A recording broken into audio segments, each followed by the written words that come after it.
ஆதியாகமம் 39ஆம் அதிகாரத்தை எடுத்துக்கொள்ளுங்கள்.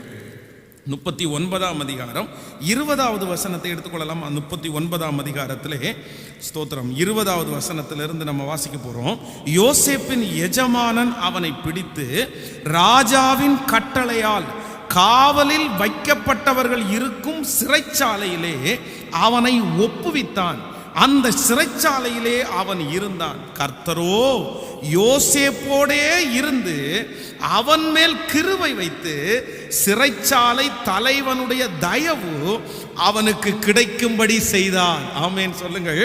அந்த வசனத்தை திரும்ப, கர்த்தரோ யோசேப்போடே இருந்து அவன் மேல் கிருபை வைத்து சிறைச்சாலை தலைவனுடைய தயவு அவனுக்கு கிடைக்கும்படி செய்தார். ஆமென் சொல்லுங்க. இந்த இடத்துல யோசேப்பை குறித்து நம்ம வாசிக்கிறோம். ஏற்கனவே ஒரு நல்ல இடத்திலே ஆண்டவர் அவனை வைத்தார். அவன் போய் அங்கே உண்மையா இருந்து நல்ல வேலை செஞ்சதுனால போத்திபார் தன்னுடைய வீட்டிலே இருக்கிற சகல காரியத்தையும் அவன் கையில ஒப்பு கொடுத்தான். அந்த இடத்துல அவன் ஒரு பெரிய எஜமானனை போல அவன் நடந்தான். ஆனால் திடீரென்று ஒரு பெரிய புயல் அடித்தது. இப்போ அவன் அங்கிருந்து துரத்தப்படுகிறான். இனி போகிற இடத்துல யார் உதவி செய்வார் என்று தெரியல.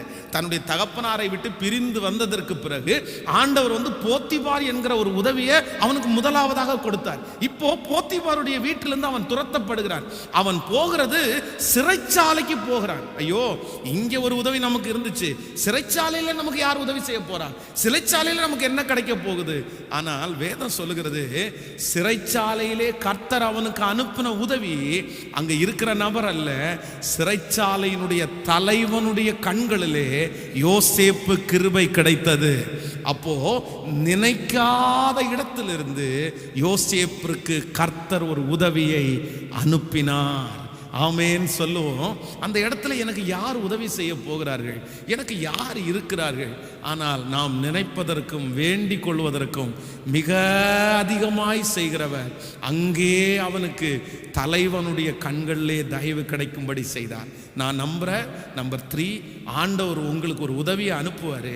எப்படி அனுப்புவார் அப்படின்னா, நீங்க நினைக்காத இடங்களிலிருந்து உங்களுக்கு உதவி தேடி வரும். முதலாவதாக நம்பர் 1, முதலாவதாக நாம் எதிர்பாராத இடத்திலிருந்து நமக்கு உதவியை அனுப்புகிறவர். நம்பர் 2, இரண்டாவது நாம் நம்பாத இடத்திலிருந்து நமக்கு உதவியை அனுப்புகிறவர்.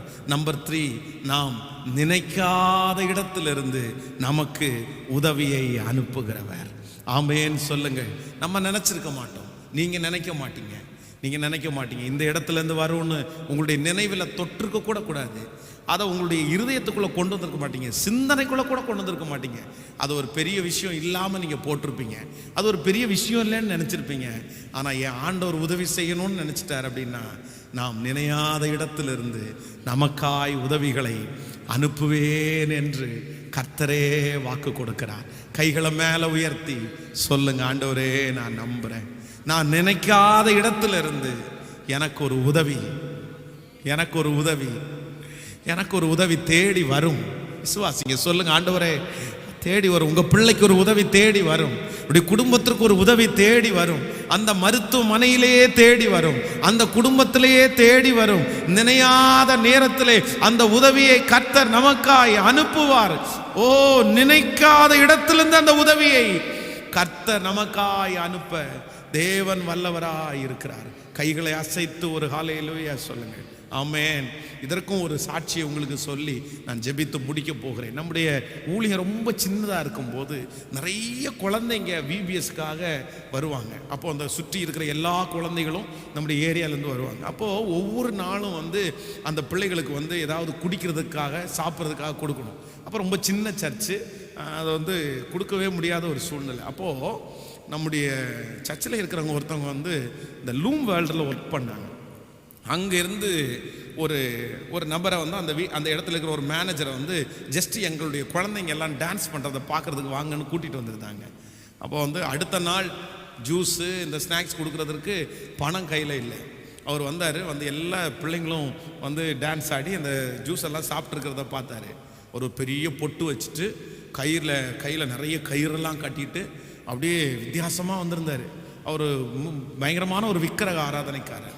உள்ளே இதெல்லாம் பார்த்துட்டு முடித்த உடனே அந்த சிஸ்டர் பாஸ்டரை பார்த்துட்டு போகிறீங்களான்னு கேட்டார். நான் பக்கத்தில் போனேன். நான் அவருக்காக ஒரு ப்ரேயர் பண்ணேன். ப்ரேயர் பண்ணி முடித்த உடனே அவர் கேட்டார், இந்த பிள்ளைகளுக்காக எதையாவது நான் செஞ்சேன்னா ஏற்றுக்குவீங்களான்னு கேட்டார். எது ஏற்றுக்குவீங்களா? நான் சொன்னேன் தாராளமாக ஏற்றுக்குவோம் அப்படின்னு.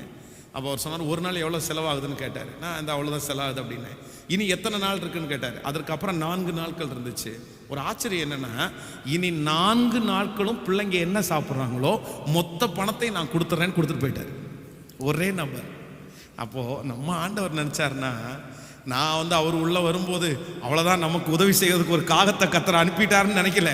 இது என்னடா கயிறை கட்டிட்டு பெரிய பொட்டு வச்சுட்டு ஒரு ஆள் உள்ளே வராரு அப்படின்னு தான் நினச்சேன். நான் வித்தியாசமாக வர்றாரே, நமக்கு அவருக்கு சம்பந்தமே இல்லாமல் இருக்கேன்னு நினச்சேன். ஆனால் நம்ம நினைக்காத இடங்களிலிருந்து நமக்கு உதவியை அனுப்புகிறவர் நம்முடைய கர்த்தர். உங்கள் மனசுக்குள்ளே நீங்கள் நினைக்க மாட்டீங்க. உங்கள் மனசுக்குள்ளே அதை நினைக்கும் போது ஆப்போசிட்டாக தான் நினைப்பீங்க. ஐயோ நான் என்னத்தை போய், இல்லை தேவன் நினைத்தார் என்றால் கர்த்தர் அப்படியே உதவி செய்வார். ஜெபிக்க எத்தனை பேர் ஜெபிக்க போறீங்க? எலியாவை பார்த்து கர்த்தர் சொல்றாரு, நான் அங்கே உன்னை போஷிக்கிறதற்கு காகங்களுக்கு நீ பயப்படாத, நான் உனக்கு ஒரு உதவியை, ஒரு உதவியை, இந்த வார்த்தை எல்லாரும் சொல்லுங்க, எனக்கு ஒரு உதவியை கர்த்தர், தேவையான போது எனக்கு ஒரு உதவியை கர்த்தர், அது எந்த உதவியாய் வேண்டும் என்றால் இருக்கலாம், பணமா இருக்கலாம், பொருளா இருக்கலாம், கர்த்தர் அந்த உதவியை நமக்காக அனுப்புவார். ஹல்லேலூயா. எல்லாரும் தேவ சமூகத்தில் எழும்பி நிற்கலாம். கர்த்தரிடத்தில் கேட்போம், ஆண்டவரே எனக்காய் ஒரு உதவியை அனுப்புவீர். ஹல்லேலூயா, ஹல்லேலூயா. அங்கே உன்னை போஷிக்கிறதற்கு நான் காகங்களுக்கு கட்டளையிடுவேன். ஹல்லேலூயா. தீர்க்கதரிசியை காகங்களை கொண்டு போஷித்த கர்த்தர், ஓ ஜீவராசியை கொண்டு போஷித்த கர்த்தர் உங்களையும் என்னையும் மறந்து விடுவாரோ, தள்ளி விடுவாரோ? நீங்க அவரை தெரிந்து கொள்ளவில்லை, அவர் அல்லவோ உங்களை தெரிந்து கொண்டார். நேற்று அல்ல, இன்று அல்ல, அது தாயின் கருவில் உருவாகும் முன்னே கர்த்தர் நம்மை தெரிந்து கொண்டார். நமக்கு ஒரு உதவி தேடி வரும். ஹல்லேலூயா. சொல்லுங்க, கைகளை மேல உயர்த்தி சொல்லுங்க, எனக்கு ஒரு உதவி தேவனிடத்திலிருந்து தேடி வரும். நன்றி ஆண்டவரே, இந்த வாக்குத்தத்தத்தை விசுவாசிக்கிறேன். இது மனிதர் பேசுகிற வார்த்தை அல்ல, இது பாஸ்டர் பேசுகிற வார்த்தை அல்ல, இது கர்த்தரே நேரடியாய் வந்து பேசுகிற வார்த்தை. எல்லாம் அடைக்கப்படலாம், எல்லா சூழ்நிலைகளும் எதிராயிருக்கலாம், உதவிகள் ஒன்றும் வராதோ என்று நினைக்கலாம். ஆனால் என் கர்த்தர், என் தேவன், காகங்களை கொண்டு போஷித்த கர்த்தர் நமக்கு ஏற்ற வேளையிலே உதவியை அவர் அனுப்பி கொண்டே இருப்பார். நான் நம்புற ஆண்டவரேன்னு சொல்லுங்க. ஹல்லேலூயா. நன்றி, நன்றி ஆண்டவரே. ஓ நன்றி ஆண்டவரே. நம்மை அவர்தான் தெரிந்து கொண்டார், நம்மை அவர்தான் தெரிந்து கொண்டார். ஹல்லேலூயா. நன்றி, நன்றி, நன்றி.